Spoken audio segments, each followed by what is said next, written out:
As you can see, the title is quite controversial. The Muslims are going to be upset. Let me tell you what I'm not saying. I am not saying that Muslims knowingly worship the false god Baal. If you're familiar with the Old Testament, you'll note that the main competitor for the worship and allegiance of the Israelites was the false god Baal. All throughout the Old Testament, you'll find God chastening, disciplining, rebuking, punishing, even exiling his people for their habitual habit of turning to the false god Baal. The name Baal also pops out in the New Testament under the name Beelzebub. If you read Mark 3, for instance, 22 all the way 30, the Jews accused Jesus of casting out demons by Beelzebub, the prince of demons. The word Baal means Lord, husband, or master. This was the main chief competitor that Satan used to get the Israelites to forsake God, their love for God, a devotion to God, and worship this false god. In fact, Baal is simply Satan's disguise. Because if you go with what the Jews said, Mark 3, 22 to 30, Beelzebub is the prince of demons. But the prince of demons would be Satan. So here, if the Jews are right and Jesus didn't correct them, that means Beelzebub, Baal, is simply another name of Satan. Because there's only one ruler of demons, Satan. He rules the kingdom of darkness. All evil spirits are subject to him. So if Beelzebub is the ruler of demons, then that means that's another name for Satan, because Satan has various names. Satan,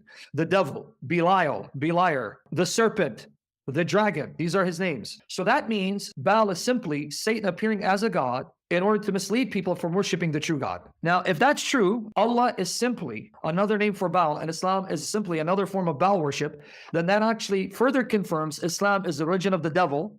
It's Satan's religion that Satan inspired through Muhammad to be the competitor against Judeo-Christianity. And that would make sense, right? Because all